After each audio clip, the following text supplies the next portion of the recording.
livroamarelo.org.br. Link está fixado no chat, QR Code está na tarde na tela. Pri Pompeu, né, falou, como investigam tudo, né? Se fizessem isso com todas as instituições, o Brasil não tava nessa bosta. É porque quando você faz mais, aí as pessoas querem elas têm raiva de você entregar mais. Então eu acho muito engraçado que a gente vai ser muito mais cobrado de proposta do que os demais, simplesmente que a gente apresentou mais propostas. Lógico que ao também apresentar mais propostas, você não paga o mico. Eu nem queria falar pra não parecer implicante, mas não paga o mico que o Flávio pagou ontem no Canal Livre, né? O Flávio foi no Canal Livre da Band, cara, foi constrangedor. Tem uma hora ele falando sobre Previdência, que ele diz que não vai reformar a Previdência, mas que aí ele tem um outro regime que é de capitalização. Mas o que a capitalização tem a ver ali especificamente com o déficit da Previdência? Porque quando você coloca no regime de capitalização, uma parte desse recurso que vai pro regime geral, ela não vai. E aí como é que você faz? Ele não explica isso, ele só fica pedalando a resposta. Me parece só um cara confuso. Vamos ouvir. Esse aqui também foi feio pra ele. Esse foi feio. Mas, senador, sobre as tarifas, o senhor citou aí que o Brasil lambe botas da China, foi a expressão que o senhor usou.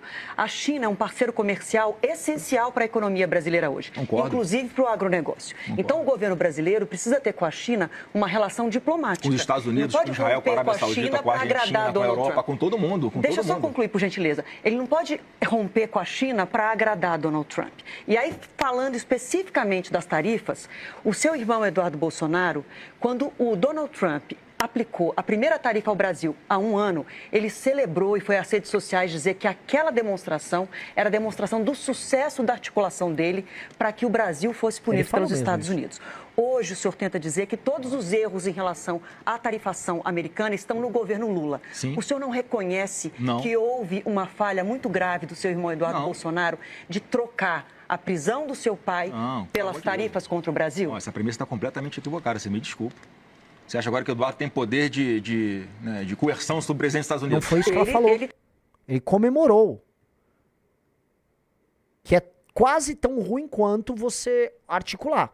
Mas assim, eles disseram que eles articularam também.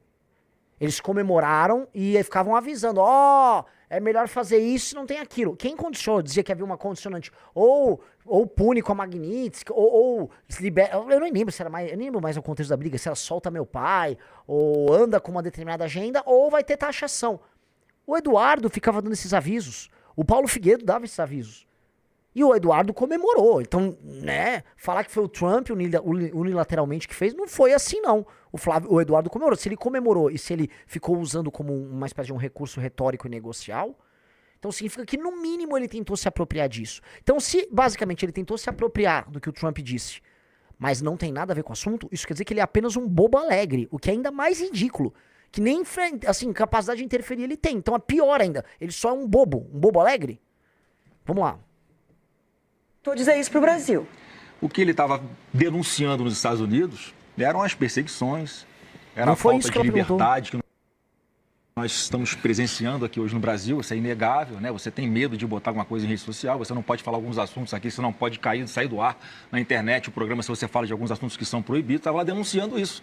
Agora, o que o presidente dos Estados Unidos faz, da cabeça dele.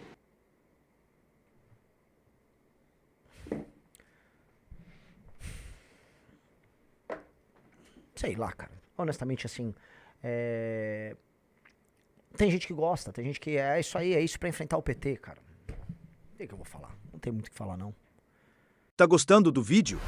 Se você quer acompanhar cada novidade, entrevista e debate da missão, já se inscreva no canal e não perca os próximos cortes.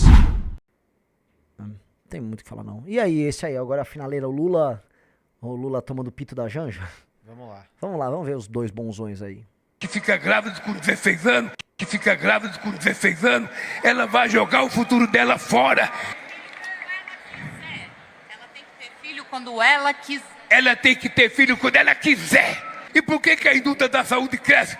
Porque nós temos um consumidor. Olha só, o Lula tá falando que uma menina de 16 anos não tem que ter filho. Vamos ser sinceros. Menina de 16 anos não tem que ter filho. Gravidez na adolescência é um problema. O Lula estava ali num raro momento de lucidez. Aí vem a Janja e avisa, não, ela tem filho quando ela quiser. Não acho. Se ela quiser com 15 anos ter filho, ela tá errada em fazer isso. Ela tá errada. Ela precisa de assistência. Aí a Janja mete essa. Essa mulher é uma maluca. Maluca, completamente doida. Vamos lá, meta o play. Porque nós temos um consumidor chamado SUS que compra máquina. Só para você ter ideia. Só para você ter ideia.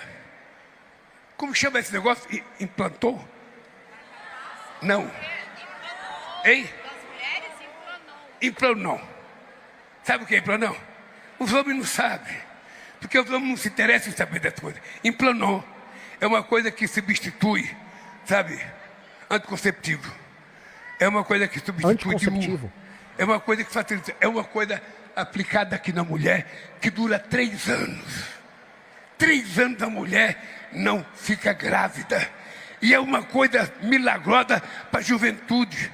Para a menina de 16 anos, 17 anos, 18 anos, para dar tranquilidade à família e não estragar o futuro dela. Porque uma jovem que fica grávida com 16 anos, ela vai jogar o futuro dela fora e nós temos que proteger. Eu estou dizendo isso, sabe para quê? Ela tem que ter filho quando ela quiser. Ela tem que ter filho quando ela quiser. Por isso é que tem que ter planejamento familiar. Mas você sabe qual era o país que mais tinha Planejamento comprado? familiar, assim... que coisa confusa, cara.